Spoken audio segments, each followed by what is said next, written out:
Okay, this is M G Azam. Welcome to all this scientific session, HTMI with multivessel disease, when and how. I'm really happy to have our international faculty, friends and colleagues. Let's see how we tackle and what is the fact of HTMI and multivessel disease. All of you know it is not uncommon in our daily practice. Why we give the importance in this issue? Because it carries very worse prognosis. So we are very concerned about this situation, how to make our decision perfect for our interventional cardiologists next generations. So, so what is the rationality for the favor for multivessel PCI in HTMI? Actually, if you know the culprit vessel as well as remote ischemia may influence your outcome, it also take into care of it.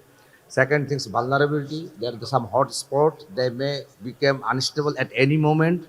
And it is in the single time, if you go for this, it's some extent cheaper and time effective in perspective of Bangladesh. So, what is the point against go for multivessel PCI? All of you know the HTMI is acute situation in themselves reactive vessel concentration to other vessels may adversely influence your outcome, and sometimes it may need high contrast load as well as long procedural time. Suppose at the midnight and 3 or 4, 5 p.m. you have to exhaust 3, 4 vessels, so you have to take decision actually.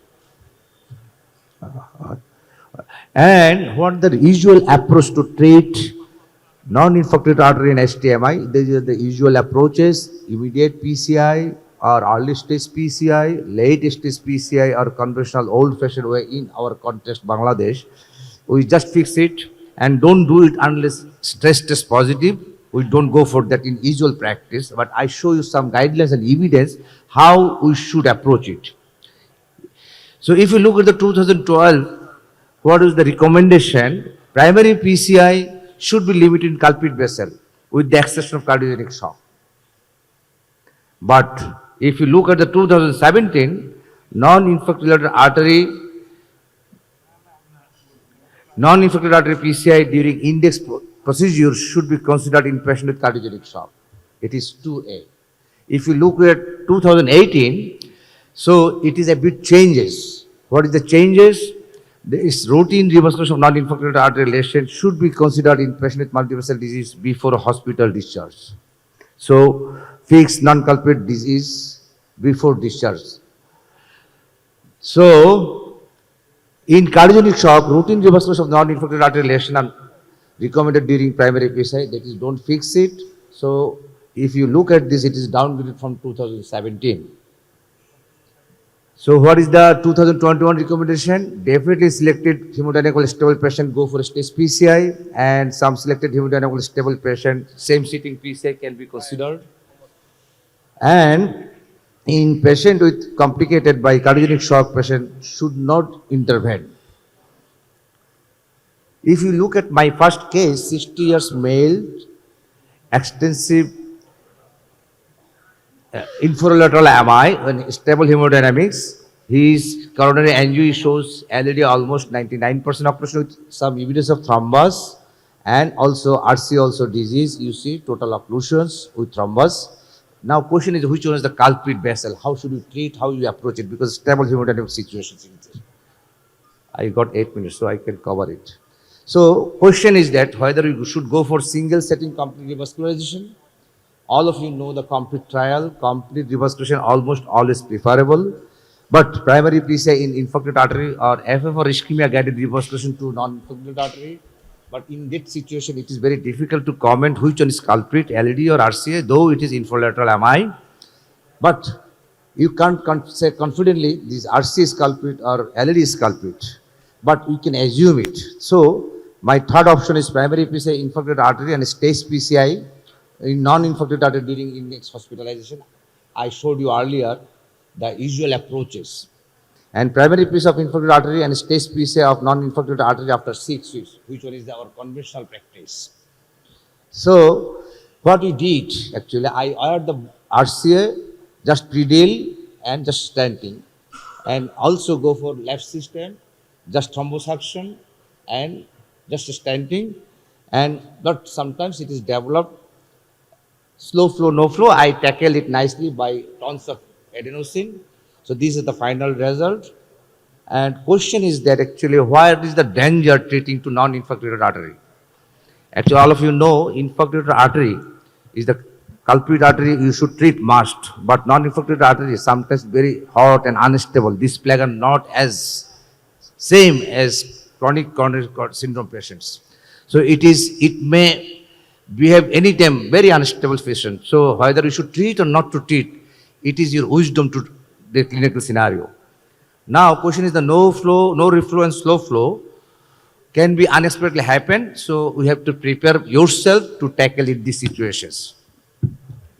My case 2, 75 years male and chest pain for 3 hours, unstable hemodynamics and underwent angiogram, RCUS total occlusion and left system VVC from the ostial LED and LCS critical disease, and LED is really critical disease. So what is the issue to discuss or what is the issue to note? Acute MI with multivessel disease in extreme age and its cardiogenic shock and complete versus incomplete revascularization. So what we did actually, what should we do actually? Same single setting complete revascularization, though it is preferable, actually what should we do in these situations? Primary piece of infiltrated artery, either you should go for FF or ischemia guided revascularization because of precision angioplasty to go at better outcome. And primary piece of infiltrated artery or elective cabbage, as because you see LEDs total occlusions, and primary piece of infiltrated artery and stage PCI to LCS and RCL later on. So, best approach, all we know, complete revascularization is always preferable. Sometime and some extent, some clinical situations, stage PCI should get preference as evidence based. If you look at this complete trial, all terms, if you think MACE or other secondary endpoints, it is much more better than culprit only. So we always try to prefer to complete revascularization as much as possible. So in STM and multivessel disease and cardiogenic shock, we prefer only culprit vessel and better than single setting complete revascularizations. If you look culprit shock trial, it is randomized trial, it shows clearly culprit vessel outcome much more better than multivessel PCI in safe settings. So what we did, we tried to IR the LED, but it's very difficult to cross the LED because it is total occlusion. We difficultly pass through the pilot 150. Then we go for sequential and step up pre-dilatation because balloon, first initially 2 balloon was taken, but it is not crossed. So we just go for 1, then 1.25, then 1.5, then 2, step up pre-dilatation done.